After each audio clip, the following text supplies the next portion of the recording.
Everything looked perfect at my birthday party that evening. The dining room glowed with warm candlelight, my grandmother's china gleamed on the mahogany table, and 37 candles flickered on the chocolate cake I'd spent hours decorating. Michael had surprised me with my favorite white roses, and our closest friends filled every chair around the table. At 34, I felt grateful for this life we'd built together over 8 years of marriage. "Make a wish, Liz," called out Amanda, my college roommate who'd driven 3 hours to be here. I closed my eyes, feeling Michael's hand squeeze my shoulder as I leaned toward the candles. What did I wish for? More moments like this, I suppose. More evenings surrounded by people who loved me in the home Michael and I had created together. The guests cheered as I blew out the candles and Michael kissed my cheek. "Happy birthday, beautiful," he whispered, though something in his voice sounded strained. I attributed it to work stress. His construction business had been demanding lately, keeping him out late most evenings. "Speech! Speech!" someone called out, and I laughed, standing up with my wine glass. This was actually perfect timing for my announcement. I'd been keeping this secret for weeks, waiting for the right moment. "Thank you all for being here tonight," I began, scanning the faces of our dearest friends. Michael and I have been planning something special, and I thought tonight would be perfect to share our news with everyone. I felt my cheeks flush with excitement. The Europe trip we'd been discussing, the one I'd already booked as a surprise for our anniversary, would be the perfect way to rekindle what felt like growing distance between us lately.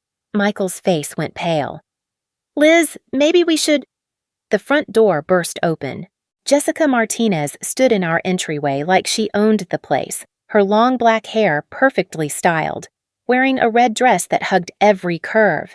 At 28, she possessed that effortless beauty that made other women unconsciously touch their own faces. But what struck me most wasn't her appearance. It was the way she looked at Michael, like she had every right to be here. Like she belonged. "I'm sorry I'm late," she said, not sounding sorry at all. Her eyes swept the room, taking in the intimate birthday celebration before landing on me with something that looked almost like pity. "I hope you don't mind the intrusion, Elizabeth."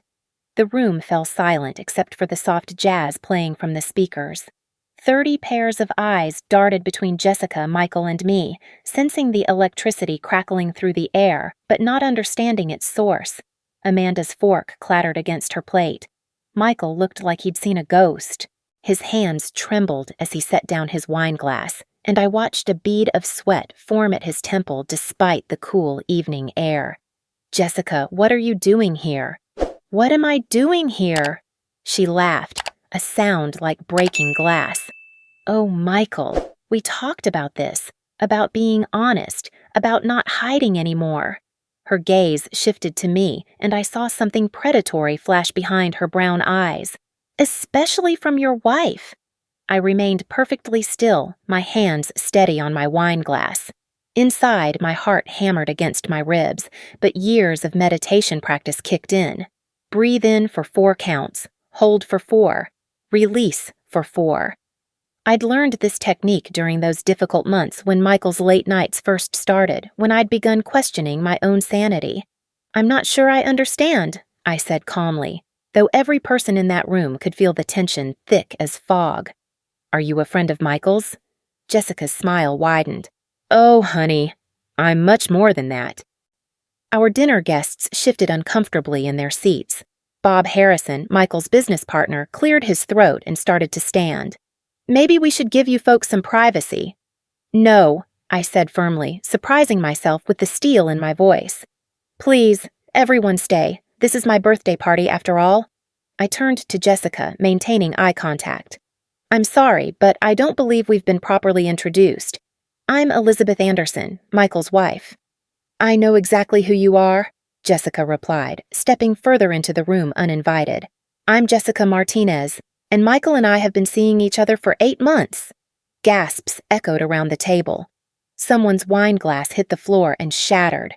Amanda's face had gone white as the tablecloth, while Patricia, Michael's mother, looked like she might faint. 8 months. The number hit me like a physical blow. 8 months meant this started before our anniversary trip to San Francisco. Before the weekend, we'd spent looking at houses in the hills, talking about expanding our family. Before the night, he'd held me and promised we'd work through our rough patch. "That's not Liz, she's—" Michael stammered, his face cycling through shame, panic, and something that looked almost like relief. The relief bothered me most, like he was tired of keeping the secret.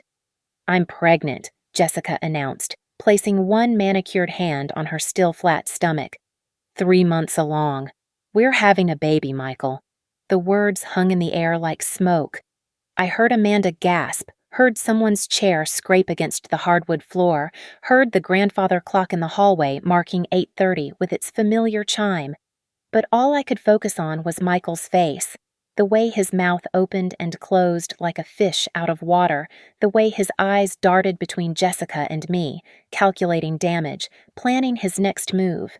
This was the moment everyone expected me to break. To scream, throw something, collapse into tears, or run from the room. I could feel their anticipation, their discomfort with my continued stillness. They wanted the scene to explode so they could process what they were witnessing. Instead, I took another sip of wine. "Congratulations," I said simply. "That's wonderful news for both of you." Jessica's confident smile faltered slightly. This wasn't the reaction she'd expected either. She'd come here for a show, for drama, for the moment when the naive wife finally understood she'd lost. My composure was ruining her script. "That's it?" she pressed, stepping closer to the table. "That's all you have to say? Your husband is leaving you for me. We're starting a family together. Your marriage is over." I nodded thoughtfully, as if considering her words. "You're probably right about that." I glanced around at the table at my guests, these dear friends who'd come to celebrate with me. "I'm sorry everyone has to witness this on what was supposed to be a lovely evening." "Don't apologize to them," Jessica snapped, her composure cracking. "This is reality, Elizabeth. Michael chose me. He loves me. He's been unhappy with you for years." Years. Another interesting detail. I filed it away with the rest. Michael finally found his voice. "Jess, maybe we should talk about this privately." "No more private conversations," she shot back. "No more sneaking around. I'm tired of being your secret. These people should know the truth about their perfect golden couple." She was right about one thing. Our friends had always viewed us as the ideal marriage. High school sweethearts who'd made it work. The couple who still held hands at parties, who never seemed to argue in public, who'd weathered his business struggles and my father's death with apparent grace. But perfection is exhausting. And sometimes, when you're working so hard to maintain an image, you stop seeing what's happening beneath the surface. "The truth," I repeated slowly. "Yes, I think everyone deserves the truth." I stood up again, smoothing my navy dress. "But first, would anyone like more wine? This conversation might take a while." Several hands shot up. Even in crisis, social norms persisted. I moved around the table, refilling glasses with steady hands, buying myself time to think. 3 months ago, I'd discovered Michael's affair quite by accident. He'd left his laptop open on the kitchen counter and a notification had popped up, a heart emoji from someone named Jess, attached to a photo that definitely wasn't appropriate for a business contact. Instead of confronting him immediately, I'd made a different choice. I'd contacted Christopher Walsh, the best divorce attorney in the state, and begun documenting everything. Every late meeting, every unexplained charge on our credit cards, every lie told with such practiced ease, I almost believed them myself. The prenuptial agreement we'd signed 8 years ago suddenly became my closest friend. The house we lived in? Inherited from my grandmother, never legally Michael's, despite the mortgage payments he'd contributed. The successful construction business he ran? Built with my father's life insurance money after the accident. My inheritance portfolio? Protected 6 ways from Sunday. For 3 months, I'd played the loving wife while building my exit strategy. I'd smiled through dinners where he complained about late client meetings, nodded sympathetically when he stressed about cash flow, even suggested he take a weekend trip to clear his head, knowing full well he'd spend it with her. It had been the longest performance of my life. Now, as I finished pouring wine and returned to my seat, I realized I was actually grateful to Jessica for showing up tonight. Her dramatic entrance had saved me the trouble of orchestrating my own revelation. Sometimes the universe provides exactly the opening you need. So, I said, settling back into my chair with my own refreshed glass. Jessica, you mentioned Michael has been unhappy for years. That's very interesting. Could you elaborate? She blinked, clearly thrown by my conversational tone. Well, yes. He's felt trapped, like you never really understood him or supported his dreams. His dreams, I mused. You mean the construction business I helped him start with my father's insurance money? The one where I handled all the bookkeeping for the first 3 years while working my own full-time job? Those dreams? Michael's face had gone gray. Liz, please. Or maybe you mean his dream of expanding into commercial properties. The one I encouraged him to pursue even when it meant taking out a second mortgage on my grandmother's house. I tilted my head curiously. Which dreams specifically felt unsupported? Jessica's jaw tightened. You don't understand. He told me how controlling you are, how you make him feel small. Controlling? I nodded as if this were fascinating new information. Could you give me an example? I want to make sure I understand. You manage all the finances. You make decisions about the house without consulting him. You even picked out his clothes for tonight's party. I glanced down at Michael's crisp white shirt and navy blazer, the outfit I'd laid out for him because he'd claimed to be too tired to choose after his long day at work, or what I'd assumed was work. You're absolutely right, I said. I did pick out his clothes. Just like I've been picking up his dry cleaning, managing our social calendar, handling our taxes, maintaining relationships with both our families, and apparently being so controlling that he forgot how to communicate his unhappiness directly with me. The room had grown so quiet I could hear the ice maker cycling in the kitchen. My guests sat frozen, unsure whether to laugh, cry, or call for backup. This wasn't the explosive confrontation anyone had expected. Michael, I continued, turning to my husband, is this accurate? Have you felt controlled and unsupported in our marriage? He looked like a man being asked to choose between 2 firing squads. Liz, it's complicated. It's really not, though, is it? Jessica interrupted, emboldened by what she interpreted as my weakness. He doesn't love you anymore, Elizabeth. He hasn't for a long time. Why do you think he came to me? Actually, I've been wondering about that myself, I replied thoughtfully. Well, when did you two meet, exactly? At the Riverside Construction Conference last March, she said proudly. I was working the Henderson Group booth. Michael said he'd never met anyone who understood the industry like I did. March, the month Michael had come home raving about a brilliant new contact who could help expand his commercial business. The month he'd started working late 3 nights a week. The month I'd noticed him showering as soon as he got home, claiming job sites were dustier than usual. The Henderson Group, I repeated. That's the development company that's been courting Michael's business, isn't it? The one that could potentially triple his annual revenue? Jessica's smile widened. That's right. I'm their regional sales director. I've been helping Michael understand how to position his company for larger contracts. How generous of you. I took another sip of wine. And this help? It required 8 months of private meetings to accomplish? We developed a close working relationship that became something more, she said defensively. It happens in business all the time. Oh, I'm sure it does, though I have to admit, I'm curious about the Henderson Group's policies regarding sexual relationships with potential clients. Most companies have strict ethics clauses about that sort of thing. For the first time since she'd walked into my dining room, Jessica looked uncertain. I don't see how that's relevant. Probably not relevant to you personally, I agreed. But it might be relevant to your employment status. Large companies tend to be very particular about representatives who use sexual relationships to secure business deals. Insurance liability, you understand. Michael was staring at me like he'd never seen me before. Liz, what are you doing? I'm having a conversation with your girlfriend about her business practices, I said pleasantly. Since she's carrying your child, I figure we should all get to know each other better. After all, if you two are planning a future together, these details matter. Jessica's face had flushed red. "You can't threaten my job just because you're angry."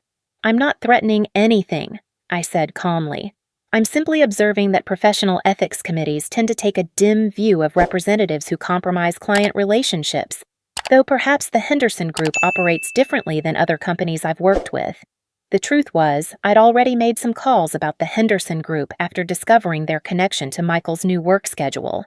A few conversations with industry contacts had revealed quite a bit about their business practices and personnel policies, information that might prove useful in the coming weeks. "You're bluffing," Jessica said, but her voice had lost its earlier confidence. "Maybe," I agreed.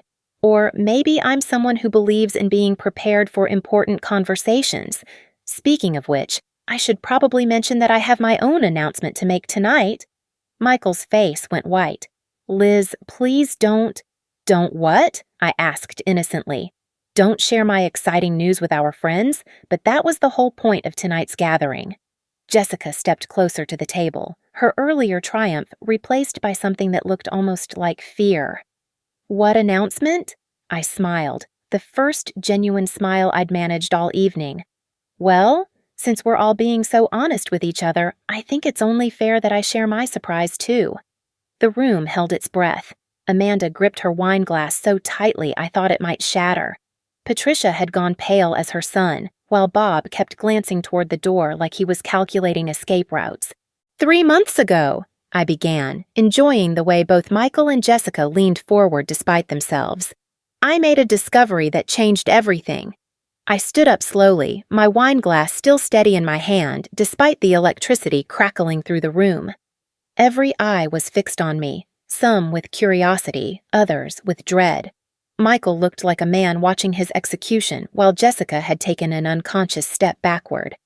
"Actually," I said, reaching for my purse on the sideboard, "before I share my announcement, I should probably give you both the opportunity to be completely honest with our guests." I pulled out my phone, fingers moving with practiced ease to a specific folder. "Jessica, you mentioned that your relationship with Michael started 8 months ago at a conference. Is that the complete timeline?"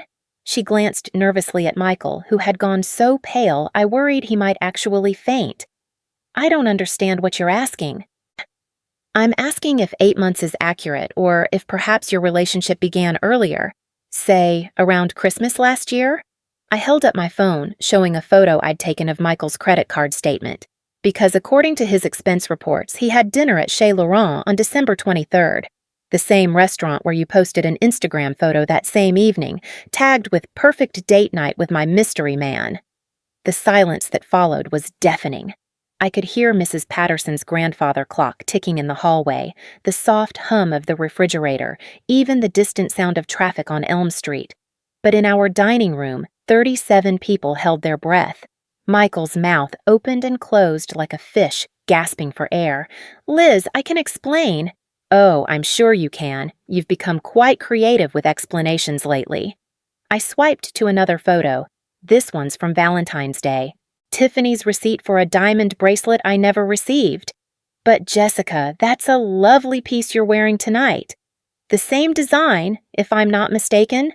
Jessica's hand flew to her wrist, attempting to hide the bracelet under her sleeve. Too late. Amanda had already noticed it during dinner, commenting on how beautiful it was. "Or we could discuss the weekend trip to Napa in April," I continued, my voice growing stronger with each revelation. "The one where Michael told me he was attending a construction safety seminar. Funny thing about that seminar, it didn't exist. But the romantic getaway you both posted about on social media certainly did." I turned to face our guests, who were watching this unfold like a particularly brutal tennis match. "I apologize for the deception, everyone. I've known about this affair for 3 months. Every dinner party where I smiled and played the happy wife. Every conversation where I pretended everything was fine. I was lying to all of you." Bob Harrison finally found his voice. "Jesus, Liz, why didn't you say something sooner?" "Because I needed time to prepare." I reached into my purse again, this time pulling out a manila envelope that had been sitting in my car all evening. "You see, when you discover your husband of 8 years has been systematically lying to you, cheating on you, and spending your money on his mistress, you have 2 choices. You can react emotionally and make mistakes, or you can take time to ensure you handle things correctly. Michael started to stand. Liz, please, can we discuss this privately? Sit down, Michael. The steel in my voice surprised even me. You forfeited the right to private conversations when you brought your pregnant girlfriend to my birthday party. Jessica wanted honesty? Let's give everyone honesty. I opened the envelope and pulled out a thick stack of papers.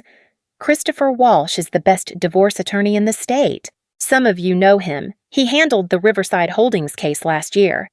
Anyway, Chris has been very helpful in explaining my legal options. Christopher stepped forward from where he'd been standing near the kitchen doorway, his presence causing several guests to gasp. I'd asked him to arrive late and wait until needed. Like a good attorney, his timing was perfect. Mrs. Anderson, he said formally, though we'd spent hours together over the past weeks. Are you ready to proceed? I am. I turned back to Michael and Jessica, who were both staring at Christopher like he was the Grim Reaper. 3 months ago, I filed for divorce. The papers were served to Michael's office this afternoon at 5 p.m., about an hour before our guests started arriving. Michael's face crumpled. You served me on your birthday? I served you on the day I decided to stop being a victim. I handed him a copy of the papers. Everything's quite straightforward. The house belongs to me. Inherited from my grandmother, remember? The construction business was started with my father's life insurance money, but thanks to our prenuptial agreement, you can keep it. Consider it a parting gift. Jessica grabbed the papers from Michael's shaking hands, scanning them frantically. This can't be legal. You can't just… Actually, I can. And I have. I pulled out another document. This is a restraining order preventing either of you from accessing any of our joint accounts. Christopher filed it this morning after we discovered some interesting transactions. What transactions? Michael whispered. Christopher spoke up, his voice professional and calm. Mr. Anderson, over the past 8 months, you've transferred approximately $47,000 from your joint savings account to various personal accounts. Money that was used for hotel rooms, jewelry, restaurants, and a vacation rental in Napa Valley. Money that belonged equally to your wife. That's theft, Amanda said quietly, her legal background kicking in. Michael, that's actually theft. It was our money, Michael protested weakly. It was my inheritance money, I corrected. The money my father left me after his accident. Money I put into our joint account because I trusted my husband to make responsible decisions with it. I turned to Jessica. Did you know that bracelet you're wearing was purchased with money from a dead man's life insurance policy? Jessica's face had gone green. She fumbled with the bracelet clasp, trying to remove it, but her hands were shaking too badly. Keep it, I said dismissively. Consider it payment for services rendered, though you might want to have it appraised. Michael has terrible taste in jewelry. Liz, Patricia said softly, her voice thick with emotion. I had no idea. Michael, how could you do this to her? Michael looked at his mother, tears streaming down his face. Mom, it's not what it looks like. It's exactly what it looks like, I interrupted. Your son has been lying to everyone in this room for over a year. He's been stealing money, cheating on his wife, and apparently making promises to Jessica that he can't keep. I turned to Jessica, who was clutching the back of a chair for support. Speaking of promises, I'm curious about your living situation. Where exactly are you planning to raise this baby? Michael said we'd figure it out. Interesting, because as of Monday morning, Michael has 30 days to vacate this house. And since the business is leveraged to the hilt, something I discovered during my research, I'm not sure how he's planning to support a child. Michael's face went from pale to gray. What are you talking about? The business is fine. The business is $90,000 in debt, Michael. I found the loan documents when I went through your office files. Did you forget that I handled your bookkeeping for 3 years? I know how to read financial statements. Christopher handed me another document. Mrs. Anderson also wanted me to inform you both that she's resigned from all involvement in Anderson Construction, effective immediately. She will no longer be providing bookkeeping services, financial backing, or business advice. You can't do that, Jessica said desperately. Michael needs that business to succeed. I've been working to get him the Henderson Group contracts. About those contracts, I said pleasantly. I had a very interesting conversation with Henderson Group's regional manager yesterday. Apparently, they have strict policies about employees engaging in sexual relationships with potential clients, something about liability and professional ethics. Jessica's face went white. You didn't. I simply provided them with some information they might find relevant when evaluating their current personnel. What they do with that information is entirely up to them. I shrugged. Though I did mention that you might be facing some personal challenges in the coming months that could affect your job performance. You vindictive bitch, Jessica snarled, her composed facade finally cracking completely. Actually, I prefer thorough, I replied calmly. You see, when someone destroys your life, you have two choices. You can let them win, or you can ensure they understand the consequences of their actions. Michael stood up abruptly, his chair falling backward. Stop this, Liz. Just stop. You've made your point. Have I? I tilted my head curiously. Because I don't think either of you really understands the situation yet. Jessica, you're carrying the child of a man who will be homeless in 30 days, unemployed within the month, and facing potential criminal charges for theft. Michael, you're about to become a father with no home, no financial support from your wife, and a girlfriend who's about to lose her job. Exactly how did you two plan to make this work? The room was so quiet I could hear my own heartbeat. Our guests sat frozen, wine glasses forgotten, staring at the carnage unfolding in front of them. And here's the beautiful irony, I continued, warming to my theme. Jessica, you came here tonight to humiliate me, to show everyone that you'd won, that you'd stolen my husband and destroyed my marriage. But you've actually done me the biggest favor of my life. What are you talking about? She whispered. You've freed me. For 8 years, I've been married to a man who was perfectly content to let me handle everything. The finances, the social obligations, the emotional labor of maintaining relationships with both our families. I thought I was being a good wife. Turns out I was just being convenient. I walked over to Michael, looking at him, really looking at him for the first time in months. You never loved me, did you? You loved what I could do for you. The money, the stability, the image of success I helped you create. But you never actually loved me. That's not true, he said quietly, but we both knew it was. It's okay, I said, and meant it. Because I'm not sure I loved you either. I loved the idea of us, the fantasy of the perfect marriage, the story I told myself about being happy. But I haven't been happy in years, Michael. I've been performing happiness, and I'm tired of performing. I turned back to our guests, who were watching with a mixture of horror and fascination. I'm sorry you all had to witness this on what was supposed to be a celebration, but I want you to know that I'm not devastated, I'm not broken. I'm actually grateful. Grateful? Amanda asked quietly. 3 months ago, when I first discovered the affair, I was destroyed. I spent 3 days in bed, barely eating, wondering what I'd done wrong, how I could fix things, whether I was attractive enough, smart enough, good enough. I smiled, feeling lighter than I had in years. But then I realized something important.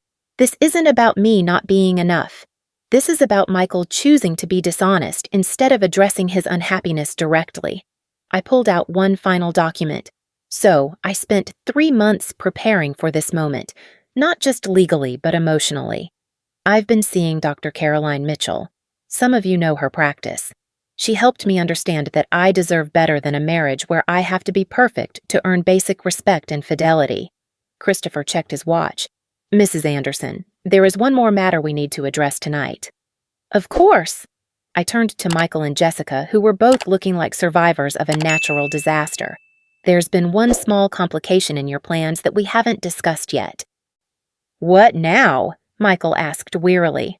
Well, Jessica's pregnancy creates some interesting legal obligations. Since the baby is yours, Michael, you'll be responsible for child support.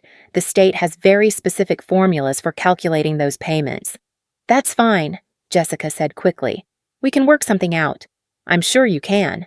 The only challenge is that child support calculations are based on income and assets. And as of next week, Michael's income is going to drop significantly. Christopher pulled out a calculator and some forms. Based on Mr. Anderson's current business debts and pending legal issues, his net monthly income will be approximately $800. Standard child support for one child is typically 20% of net income. He punched some numbers. That comes to about $160 per month. Jessica stared at him. That's impossible. We can't raise a baby on $160 a month. You're absolutely right, I agreed, which is why I'm curious about your backup plan. Did you think about this before you decided to break up my marriage, or were you just assuming I'd continue supporting Michael financially while he started a new family? The silence stretched on for what felt like hours, but was probably only seconds. Jessica looked at Michael. Michael looked at the floor, and our guests looked anywhere but at the carnage in front of them. Finally, Patricia spoke up. Jessica, dear, perhaps you should consider all your options very carefully.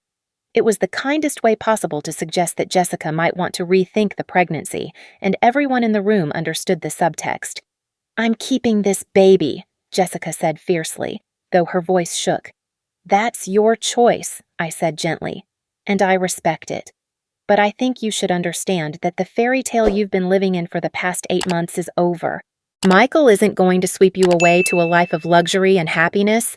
He's going to be a struggling single father with no financial resources and a very angry ex-wife who knows exactly how vindictive he can be. I gathered up all the documents and put them back in the envelope. Michael, you have until Monday to collect your personal belongings. Christopher will be present to ensure nothing that belongs to me leaves the premises. Your mother is welcome to help you pack. Where am I supposed to go? He asked, sounding like a lost child. That's not my problem anymore. You're a grown man who made his choices. Figure it out. I turned to our guests. I apologize again for subjecting all of you to this drama, but I wanted you to hear the truth from me before you heard whatever version Michael and Jessica decide to tell. Amanda stood up and walked over to me, wrapping me in a fierce hug. I'm so proud of you, she whispered. I had no idea you were dealing with all this alone. I wasn't alone, I said, hugging her back. I had Christopher, Dr. Mitchell, and my own strength. Turns out that's enough. One by one, our guests began to leave. Each person stopped to hug me, to express their support, to promise they'd call soon. Even Bob Harrison, Michael's business partner, shook my hand and told me he'd always respected my intelligence. Within 30 minutes, only Christopher, Amanda, Patricia, Michael, Jessica, and I remained. Patricia approached me with tears in her eyes. Elizabeth, I don't know what to say. I'm so ashamed of my son. You raised him to be better than this, Patricia. These choices are his responsibility, not yours. I hugged her gently. And you're always welcome here. This doesn't change our relationship. She nodded gratefully and turned to Michael. You'll come stay with me until you figure things out. But Michael, you need to understand. I'm disappointed in you in ways I can't even express. Michael nodded mutely, unable to meet her eyes. Jessica stood by the door, looking lost and smaller than when she'd arrived. This isn't over, she said quietly. Actually, it is, I replied. My marriage to Michael is over. His financial obligation to me is over. But his responsibility to you and your baby is just beginning. I suggest you both figure out how to handle that maturely. She left without another word, and Michael followed her out to the driveway. I could hear their voices rising in what sounded like their first real argument, but I closed the door and locked it. Their problems weren't mine anymore. Christopher packed up his briefcase. Mrs. Anderson, I'll file the final paperwork on Monday. This should all be concluded within 60 days. Thank you, Christopher, for everything. After he left, Amanda and I cleaned up the remains of the party. We worked in comfortable silence, loading the dishwasher, wrapping leftover cake, blowing out candles. Oh, how long have you been planning this? Amanda finally asked. 3 months of legal preparation, but honestly, I think I've been planning this for years without realizing it. Every time I felt like I was giving more than I was getting, every time I made excuses for his behavior, every time I convinced myself that this was just what marriage looked like. Are you okay? Really okay? I considered the question seriously. I'm better than okay. For the first time in years, I feel like myself again. Not Michael's wife, not the woman who manages everything, not the person who makes everyone else's life easier at the expense of her own happiness. Just me. We finished cleaning in silence, and Amanda hugged me goodbye at the door. Call me tomorrow. We'll plan something fun. Actually, I said, I was thinking of taking that Europe trip I mentioned, the one I booked as a surprise for Michael and me. Turns out I can change it to a single traveler. That sounds perfect. After she left, I walked through my house, not our house anymore, and felt peace settle over me like a warm blanket. In the morning, I'd call my boss and request a leave of absence. I'd book that plane ticket. I'd start the life I'd been putting on hold for 8 years. But tonight, I poured myself a glass of wine, cut a slice of my birthday cake, and sat in my living room appreciating the silence. No footsteps upstairs that meant Michael was home. No need to pretend everything was fine. No performance required. Just me, finally free to figure out who Elizabeth Anderson was when she wasn't busy being somebody's wife. I raised my wine glass to the empty room. "Happy birthday to me," I said aloud, and meant it more than I'd meant anything in years. Outside, I could hear a car engine starting up and driving away. Michael, leaving for the last time. I didn't even look out the window to watch him go. I had better things to do than watch my past disappear. I had a future to build,